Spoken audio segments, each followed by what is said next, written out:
this year. It was actually the second time I went over for Chikara. I went over once last year for the Young Lions Cup again. But it was a little bit of a step back for a few reasons.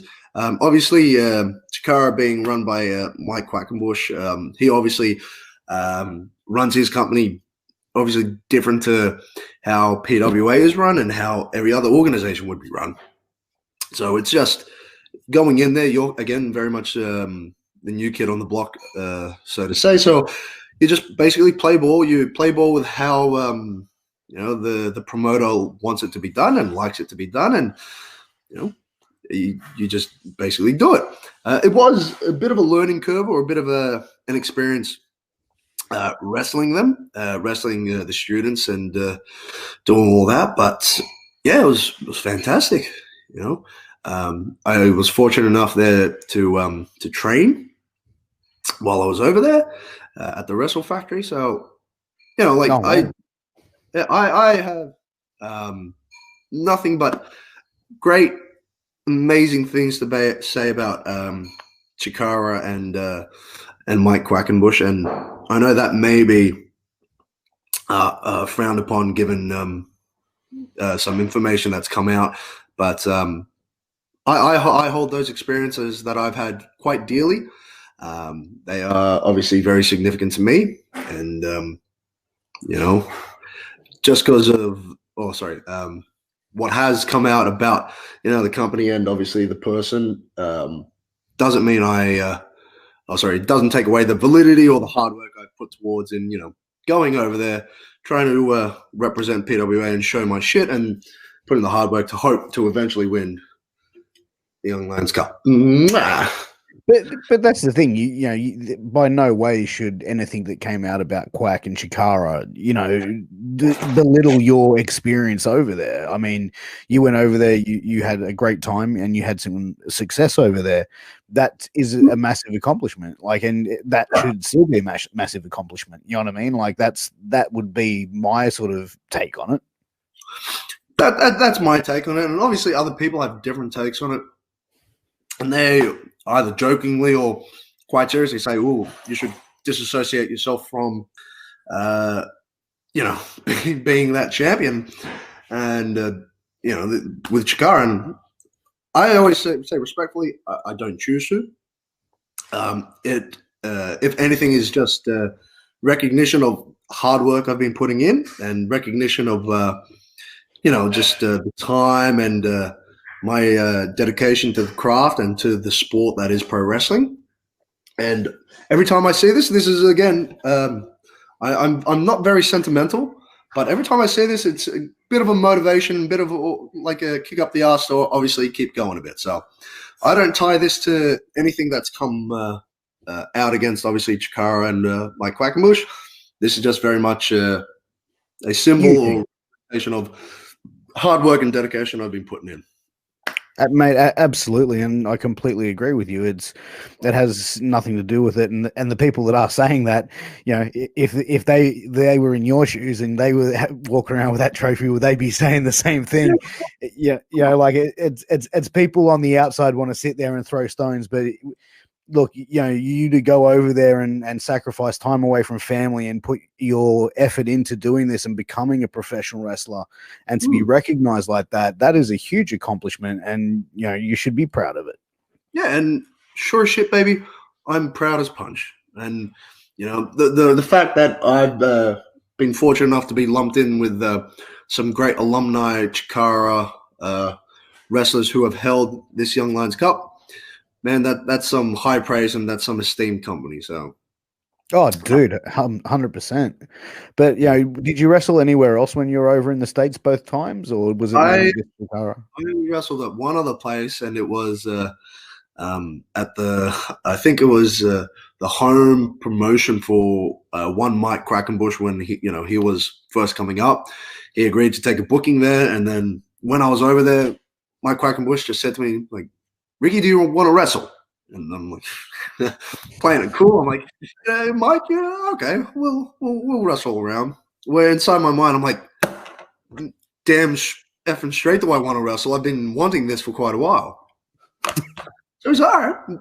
And in his classic way, he's like, "Okay, Mr. South, we are going to go to this place, and this is going to be the match and whatever." And yeah, like he took the booking because obviously it was just a favor to the promoter, and it wasn't the greatest, it wasn't the flashiest. It was I got a bit of an experience of the American true indies, but maybe it's all part of the ride. It's all part of the journey. I would have loved to wrestle in. You hear the fabled stories of wrestling in a barn with no electricity and running water. I'm like, give me that shit. I'll take it all. Dude, 100%, I'm 100%. going to the country. Like, I'm not gonna be choosy. Fucking, as long as I'm safe and as long as I've got a ride to and from, I'm happy. Man, I was actually had Marsha Slamovich on the other night, and we were having a conversation similar, and she was telling a story that, she wrestled in this place, and it was like a couple of the wrestlers went in to roll around a bit before the show, and they're like, "Oh no, don't get in the ring. There's bugs. We got bitten." And they had to lay down something on a mat. Then 2 guys before the show went through a part of the ring, and the ring had 5 inches deep down into it, and they're like, "Yeah, just don't work that corner." And then there's a leak, and she was just saying, they put a tarp down and all this other bullshit, and she was just saying it was some of the craziest shit that she'd ever seen. I love wrestling because if there's something on the ring or something to do with the ring that presents a life-threatening danger, or presents a possibility of grievous bodily harm, the first reaction is just stay away from it. Just work around it. It's instant death if you go near it, but just stay away. Go to that corner instead. It's not everyone's first reaction is not fix it. It's just stay away. We'll make it work. We'll make it work. And again, it's that carny mentality. Boy, I love it, but I also hate it. And then it's good that you brought up Marsha Slamovich. So when I was at Chikara in the US for, most recently, she was booked there for the Young Lions Cup as well. And I think I heard of her name once, so I'm like, all right, it's good to see all these people that I may have just heard of. And when I was over there, I will throw a bit of a shout out. I stayed with Solo Darling, and the nicest, most gracious host anyone could have asked for. So thank you very much. I hung out with her dog, so Magnum. It was phenomenal. And Marsha also was very friendly with Solo, so we hung out a bit, got to talking, obviously, about how she's been to I think Puerto Rico and Japan and all these places and Russia and shit.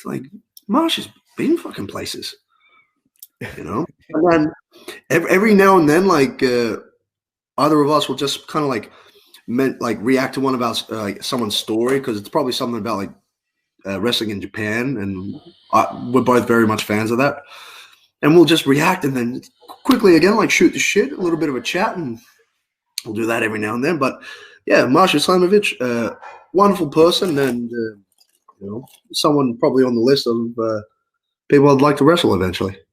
Oh man, she's amazing, and whenever I interview anyone, I like to do my homework and go and try and find as much information and watch as much as I can, just so I like to have a really good understanding. And even when I've interviewed anyone else, I'd put a lot of work into it. And one of the things of seeing her interview, her wrestling style, and also just hearing about her story was just, it's really motivating to see that she's just on another level. She's, I can sense there's maybe deep, it may take a lot to get it out of her, but I feel like there's some crazy Russian-ness within her. I can kind of sense it a little bit, but couple that with her being from New York, and you're mixing together some feisty sort of elements, and it's bound to just explode eventually. So, that's the thing. Her ring work, just you sit there and go, God damn! Does she know?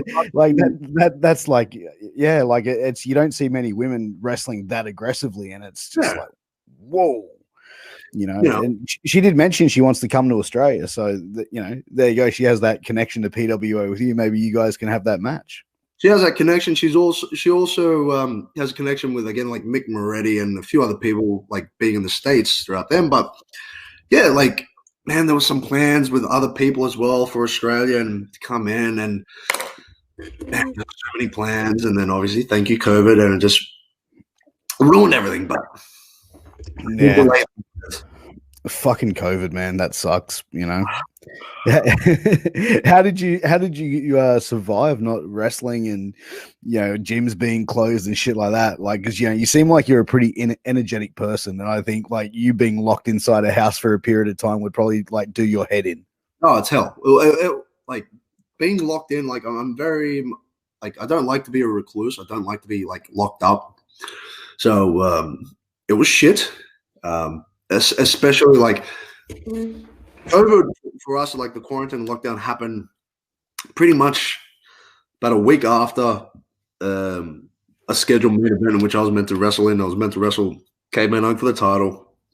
That got called off, and I was gutted. And then probably the week after, that was when like, all right, everyone's pretty much on lockdown. Lock the shit down.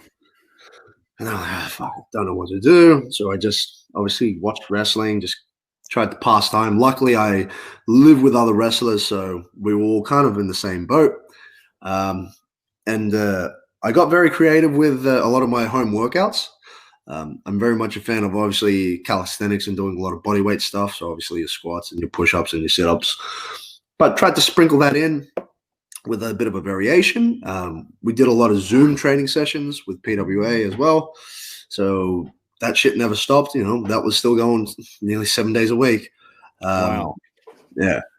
This is what I mean. Like everyone in PWA, we're all in the same shitty boat, but it was less shitty because we're all somewhat there together. Man, that's something crazy, dude. Like, it's to be able to like to be sit there then locked in and then still being able to have that connection and doing home workouts with your crew, man. That would keep you motivated. You know what I mean? Because dude, I found training at home. Like I was like, I got 2 kids, 4 and 2, and I was trying to work out at home, and I'm like, like got dumbbells trying to do shoulder press and have like my kids running around going, Dad, I gotta do. It's like just tell the kids, bench, like pressure the kids. You got to be innovative with this. Kill 2 birds, 1 stone. Dude, I did do a couple of training sessions with my kids, man. The only thing is there was no rest break, bro. I'm like trying to rest in between reps, and my daughter's going again. Their energy levels way in excess of whatever the hell we got. Like little kids are almost like they're hopped up on something, probably like a massive sugar rush, but you can't compete with their energy. It's phenomenal. Dude, it is, man. Like my son who's 4, he loves to wrestle, and he's starting to get into wanting to watch it, but if I'm like laying on the floor in the lounge room, he'll sneak up onto the couch and like frog splash onto and it's like if you're not expecting that shit, it's like oh, dude, and then I've got my daughter trying to cross-face me, so it's great. It's great family fun. You're getting it from both of them. Yeah, exactly. So, I'm like, just let someone be the ref, Jesus. But man, obviously, the time in America that you were there, you also received a tryout a few years back with All Japan Pro Wrestling. How did that go, man? How did you find the tryout and wrestling with the Japanese guys? Was that pretty intense? Oh man, like I love All Japan. Like I am a big fan of All Japan. What All Japan was and what All Japan is right now. So when that opportunity came up, I'm just like, all right, I'll actually go there first, and then I'll go to Chikara. So I went from the West Coast to the East Coast. Yeah. So before I actually went, I'm like, all right, this is All Japan. The classic tales of All Japan dojo workouts and shit. I'm like, and I'm a fit dude, so I'm like, mate, I got this shit covered. This is good, So I get there, I land, and I go straight to the tryout. There's no in between. So I go, whatever, I pack my shit, and it's rainy. We all get there at piss early in the morning. And Jun Akiyama comes, Tajiri comes, and Ultimate Dragon comes. I think Super Crazy was meant to be there, but he wasn't there for the tryout. So those 3 guys go in, and we're on some sort of like tent on the outside. And the promoter who ran the tryout just says, all right, boys, Akiyama just came in. He doesn't want any warm-ups. Okay, you're not going to do anything. All he wants to see is tag matches. And he goes, all right. So he's like, pick your tag team.